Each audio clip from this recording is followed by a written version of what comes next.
The views and opinions expressed on this program are not necessarily those of this station, JVC Broadcasting Management, or its sponsors.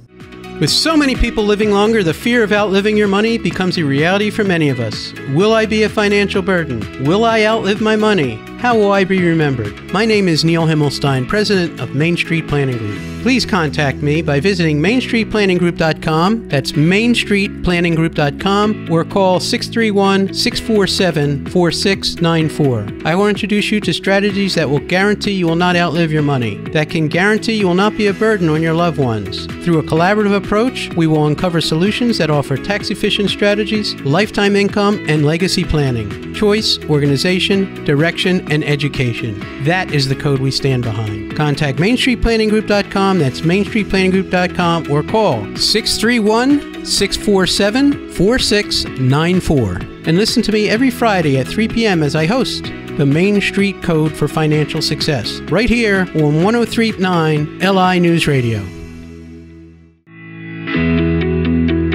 Good afternoon, everybody. Welcome to the Main Street Code for your financial success. I'm your host, Neil Himmelstein. If you need to reach out to me, I can be reached at 631-647-4694 or visit me at themainstreetcode.com on my website. And when we talk about our code, we talk about choice, organization, direction, and education. And with that word choice, we also talk about communication. So I'm not sure on that code word. We may go communication organization or choice organization, but all are very, very important. And we will help hundreds of advisors across the country, whether they be accountants or attorneys, with insurance needs, whether it be life insurance, long-term care, disability, or fixed annuities. We are a wholesaler and we help clients directly. And we talk about having a team. And if you don't have a team, we can help you put together a team of financial experts, not just for your investments and the legal aspects, but, the insurance aspects. They all part of your plan, and you should have your own team. So today, we are very fortunate to have with us Tori Cohen and Ellen. Can you pronounce your last name, Ellen? Contarino. I didn't want to mess it up. So, and Terry and Ellen are with a organization called LIAD, which is the Long Island Association of the Long Island Alzheimer's and Dementia Center. And Tori, tell us a little bit about the Long Island Alzheimer's and Dementia Center. I know it's a long name. The Long Island Alzheimer's and Dementia Center is a nonprofit grassroots organization. We're located in Westbury, New York, and we do all hands-on programs and services. Our mission is to improve the lives of individuals and their families living with Alzheimer's disease and other forms of dementia. Wow, and I got exposed last year. They had this unbelievable event, and Rick Pontoro, who had a radio show here, also invited me to this event, and it was life-changing for me, honestly. They had a casino night, and Alzheimer's and dementia, in my world, in the long-term care world, represent about 51% of all claims. People think long-term care, taking care of yourself when you get older. The percentage of people that get Alzheimer's or get dementia, especially as we age, is humongous, especially at different age brackets. They found a way to keep us physically alive pretty much forever, but the mind they haven't completely taken care of. So 51% of all long-term care claims are due to Alzheimer's and dementia. And I think it's a very interesting statistic. And the thing that long-term care companies, insurance companies never realized when they first came out with a product to help protect people is that they thought it was a 2 or 3 year event. But Alzheimer's and dementia is not a 2 or 3 year event. How long an event would you say it is? Some people can live with it for 15 to 20 years. And, some people could progress very quickly and it lasts a very short period of time, maybe a couple of years. But the fact is that I think I have seen in my time at the organization there's many people that are more on the other end of living it with, so much longer. Right. Yeah. So I know statistically, I looked it up one day. I love statistics, so I'm sorry. It's just one of those little fetishes I have. I looked it up. Average is about 14 years. So if you are planning for retirement, or even, a lot of people, and this is what I really learned from that event and really learned from talking to you and seeing people, that what is the age that this occurs typically? Well, lately, because so many more people are experiencing symptoms, and it's becoming, one of the most diagnosed diseases, people can start to get diagnosed in their 50s. Right. Average, I would say, is probably 75, but there are more people that are noticing symptoms earlier. A lot of times when people get to our organization, they've already been experiencing symptoms for a couple years already. It's just like a very difficult story for families. Sometimes it's a stigma. They don't know if these symptoms are, coming from which direction. Is it depression? Is it maybe other stressful situations? It could be other medical reasons why someone's starting to experience memory issues. But when it, gets diagnosed, it's sometimes a couple years into it already. Gotcha. And would you say that COVID has exacerbated that? COVID has exacerbated it. We are seeing so many more calls to the center. COVID was a time that all families were together unexpectedly and really, had an inside view into their loved ones and what was going on, and all of a sudden noticing things that they hadn't noticed before. And yes, people thought maybe it was depression, is it depression or is it maybe dementia? But things really came to light, and it really started to become more and more of a problem. So we have seen so many more calls to the center since COVID than we've ever seen in our 30 plus years at the organization. And when, and what's the phone number to reach out to the center? If someone needs to call us for any reason, our number is 516-767-6856. We are a center that we could ask or answer any question someone may need. Someone may call one time, someone may call 15 times, someone may join our program, someone may not join our program. Just being able to get help and advice and support from us. No one should feel like they're alone on this journey if they're worried or experiencing symptoms. And what I found, and you hit on something really big, and I know this with my own family and friends and whatnot, sometimes it's very hard if you're living with a person to recognize that they're having mental issues, because you start to become very familiar with them. But yet when somebody from the outside, like a loved one or someone you haven't talked to a while or is not living there, all of a sudden notices certain much more things than the person sitting there. So would you find that to be the case? Yeah, I was going to say that's a really important position, because a lot of times when we see families cover up a lot too. Someone starts to say something and they say to the person next door, they were just trying to say X, Y, and Z, and just keep interrupting, just not because they want to hurt the issue. They just want to be able to help and support that person that's having those difficulties. So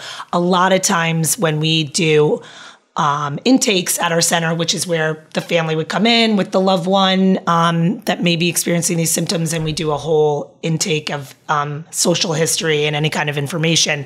Sometimes the family might have said, this person's so in the later stages, we don't know what to do. And we think, wait, they're more in the early stages. And sometimes it's opposite. They say, I don't think they're, really having that much difficulty, and we're seeing them have so much difficulty. So it's important to have professionals get involved. And really, even before us, even when we get calls, we always first suggest someone going to the doctor, because there's also a lot of other reasons why someone might be experiencing memory difficulties that has nothing to do with Alzheimer's dementia. Might be something going on in the brain, a tumor, might be vitamin deficiencies, other medical reasons that could be causing it, before we just say it's Alzheimer's or other, and some other form of dementia. So that's Right. one thing that's important. So do you guys do diagnosis there, or do you just take care of the people? Do you take care of the care? I mean, we're going to go into a whole thing about, what you do for caregivers. I think that's extremely important.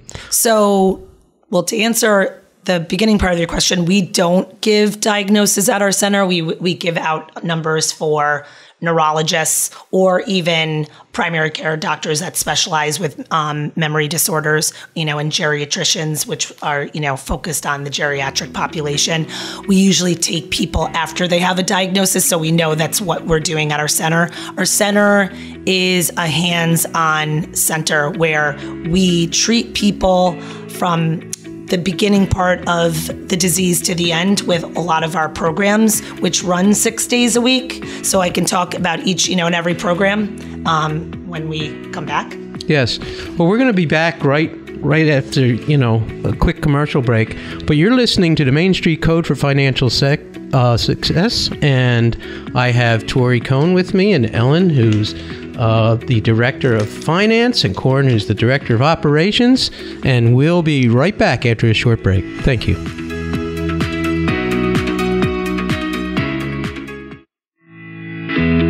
Welcome back to the Main Street Code for Financial Success. And I'm here with Tori Cohen and Ellen from LIAD, which is the Long Island Alzheimer's and Dementia Center, located in Westbury, New York. And Tori was just telling me about some of the services they have for people and for caregivers if they recognize or they've been diagnosed with dementia or Alzheimer's. So, Tori, if you want to expand on that a little bit more, I appreciate it. Sure. The unique part of our organization is that we do help the person that's diagnosed, but their caregiver. So we know this is a family disease, so we need to take care of the caregiver just as much as the person that's diagnosed. They're really the invisible patient, and they're the ones that get burned out and really are having like a really tough time navigating this journey. So within our center, we have programs for both. So one of our main programs is a daycare program that runs 6 days a week from 10 to 2 with transportation. We pick up at the house and drop off. So even for the caregiver, this is extra respite. So a 4-hour program that their loved one goes to, it adds another 2 hours onto it with the transportation back and forth, which is the majority of our participants. We call them participants that come to our center. So when we do have this day program that's going on with a lot of activities, varying from the stages, the beginning stages to the end stages, we really try to tailor activities to their abilities. We have entertainment, we have art therapy, we have pet therapy, we have music therapy. We really try to offer as much as we can at the center. We also, at the time that we have day programs, we have support groups for the caregivers. It's important to help the spouses. It's important to help the adult children. We also have bereavement groups for when people do pass, for their caregivers to be able to work their way through, this huge loss that occurred. They're usually always saying that while this disease is happening, they're losing their, loved one, and they're already mourning them while they are still alive. So the bereavement process is really important. So we have support groups for the caregivers. We also have an in-home respite program. So if people aren't social and they're not really wanting to come out of their house, we send our employees to the house to do one-on-one activities, which is another way for the caregiver to get respite. They have 2 hours to either stay at their house or go do activities that they need to do to take care of them. Like most of the time, they don't go to the doctors. They don't do what they need to do. Their focus is on the person that's diagnosed. So let's talk about the impact of the caregiver. I think it's huge. From a financial standpoint, I can tell you percentages and facts and figures and, and from a personal standpoint, I can tell you what an emotional roller coaster it is if you have to take care of a loved one, or you're an adult child, or you have to get your adult child to help with services. There's a significant decline in the caregiver's health when they're taking care of somebody. That's number one, significant. I know my mother passed before my father, and my mother was the primary caregiver for my dad. and his back and neck went out, and it took its toll on her to the point where she had passed away, and he had lived another 7 years, and he was older than her as well, and he had lived many more years in a wheelchair by himself. But at the end of the day, it was that stress on that caregiver. And when the younger onset of dementia, think about it, we see adult children taking time off of work, not getting promotions, not contributing to their own retirement accounts, not so financially, and maybe not paying attention to their children or their grandchildren. So it just doesn't impact that one generation. It goes deep. It goes into that next generation and even the third generation, where they're not getting the time or financial resources or the one-on-one, and people don't realize the impact. Now, I was talking to someone just in the last 2 days who's in South Carolina, and I can tell you that the daughter that's taking care of this woman right now, I don't think even realizes, one, that she has dementia or Alzheimer's. Okay, that's number one. So I have to get her help, because it's who I am. I can't let people go unhelped. But secondly, as I told her family member, you don't realize what this is going to do to that daughter who's married, taking care of her, and has children that may want to go to college or whatnot. I said, I can see the future now. He was like astounded. This was her uncle. He's like, well, I know my sister's got issues. I go, issues? I said, I hope you take care of your niece and understand what if she hasn't gone through it yet, she's about to go through hell. And yep. I don't even realize, but I'm telling you, I have that crystal ball. You have the crystal ball because we've seen it. We get it. We understand it. Anyhow, WIAD is one of the premier resources. If you're not even in a crisis, if you're in the beginning, yes, if you're in a crisis, but even in the beginning, if you suspect, what a great resource to have. Tell us the phone number one more time. The phone number is 516-767-6856. And just to mention also then our website, which is lidementia.org, where there's a ton of resources and information. If people are first scared to take that next step, just gather some information and then, please, give us a call. Now, they are a nonprofit. They rely on the donations from others. And one of the things they do a lot of different things. We just did a great event where we had the ice cream in the cupboard. I thought that was fantastic. And some of my listeners came out and watched it, came there, which I was thrilled with. We talked about it, and 3 or 4 people that listen to my show on a regular basis came out and said, I listen to your show, it's great. And I love that. And I was thrilled to be part of that, and I'm absolutely thrilled to be part of it. And then there's this huge event that they have where they have a casino night and businesses from all over there, attorneys and accountants, and you'll learn so much. I learned so much there. It just impacted my life to the point where this is my main charitable function is to be with them, because it aligns with everything that I do and everything I think about taking care of people. And tell us about the event and when is it and all that. I don't like all this gloom and doom. I want to hear good stuff. Come on. So the 6th annual Cocktails and Casino Night is Tuesday, November 15th at the Heritage Club in Bethpage.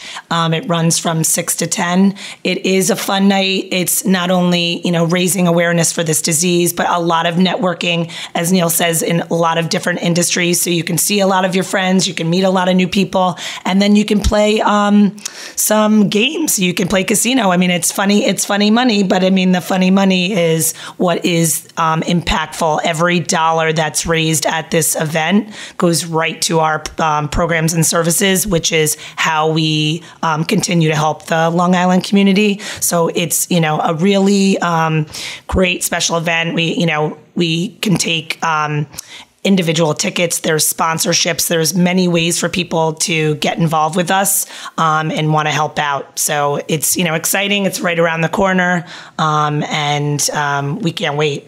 I hope and it's going to sell out, because I got to tell you something. I was blown away by the fact that last year in the middle of COVID, when people didn't want to come out for a meeting, they didn't want to leave their house, and I understand everybody's afraid.